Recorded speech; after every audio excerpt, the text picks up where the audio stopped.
This is Daryl Evans with Kings Vision at LAKings.com with Kings insider John Rosen.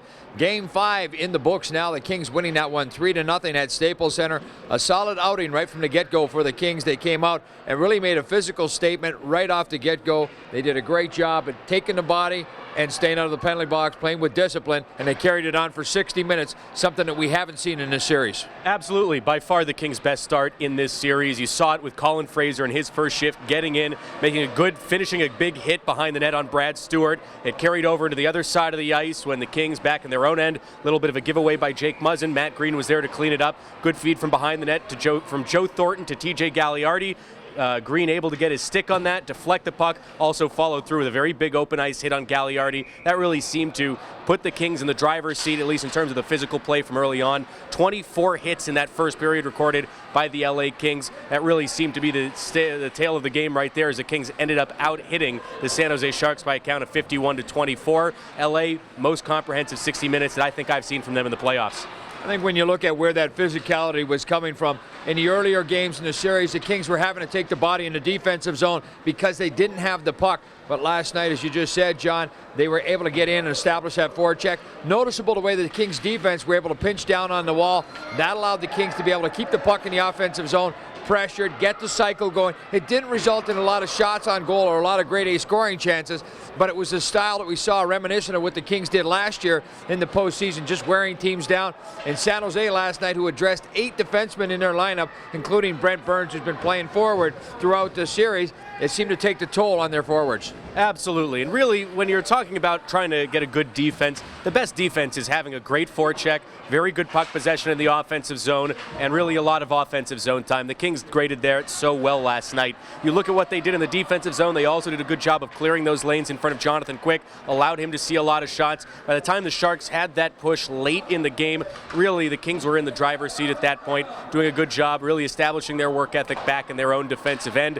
There were some penalties that San Jose took that maybe they didn't want to take, those types of offensive zone penalties. Of course, a boarding call on Jason Demers, who's playing in his first game of the series. TJ Gagliardi knocking Quick down after he had made comments critical of Quick going down easy. So you know what? The Kings' comprehensive win. Let's see if they can do it in Game 6 coming up. The real test will be to see if they can do that in a very challenging environment on the road in the Shark Tank. And another area that's been challenging for the Kings has been the face-off circle, especially in the absence of Jared Stoll. The Kings step forward in that department, and more in particular, not necessarily just the centermen.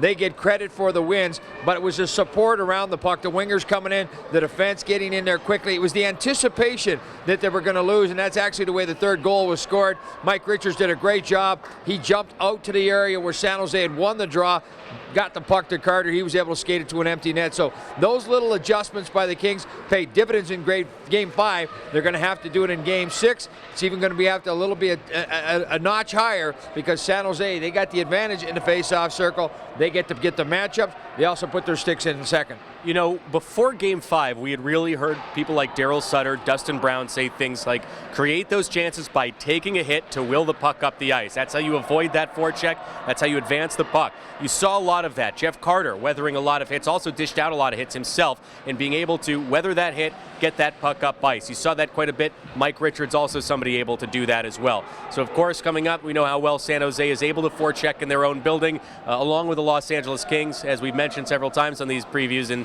on these recaps, they are the 2 best home teams on home ice in the National Hockey League this year. If the Kings show what they were able to do, if they go out, put that forward in Game 6, they go out, continue to forecheck, have that terrific work ethic that you really saw materialize in the third period of Game 4. The Los Angeles Kings are going to go into the Shark Tank, put forth another strong 60 minutes, perhaps 60 plus, and hopefully for their sake come away with a win and advance to the Western Conference Finals for the second time in 2 seasons. And when you look at a 3-0 score by the Kings, it's hard not to talk about the goaltender Jonathan Quick, who picked up the shutout, his second of the postseason. Also his 27th career victory in the postseason. That establishing a new mark for goaltenders in Kings franchise history, surpassing Kelly Rudy. Jonathan Quick's got a lot more wins ahead of him, but just an outstanding game.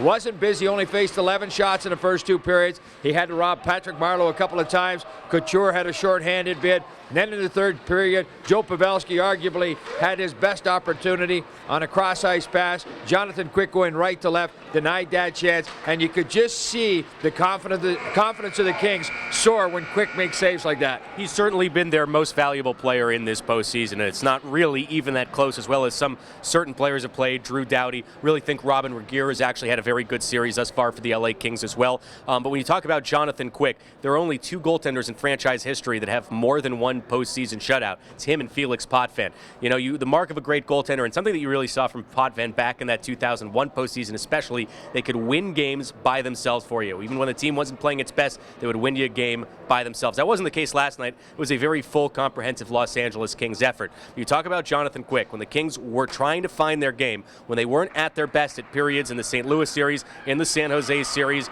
he was that brick wall back there. He was able to make sure that all those games, even when they were losing games, they were 1-goal games. They were in position to be able to tie the game late, perhaps even come away with a road win.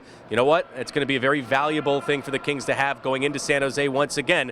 The Kings, as great as Antti Niemi has been in the regular season and in this series as well, Jonathan Quick has been maybe the best goaltender in this postseason. Yeah, no argue about that. Jonathan Quick has been outstanding. While Game 6 should be a great one. That'll be played Sunday at HP Pavilion in San Jose. Kings looking to close out the San Jose Sharks. Sharks aren't going to go away easily again. A great team on home ice, only losing twice in regulation in the regular season in their building. Now the Kings are going to have to show what type of hockey club they are and go in there and take one on the road. Should be a great setting. For John Rosen, I'm Daryl Evans for Kings Vision at LAKings.com.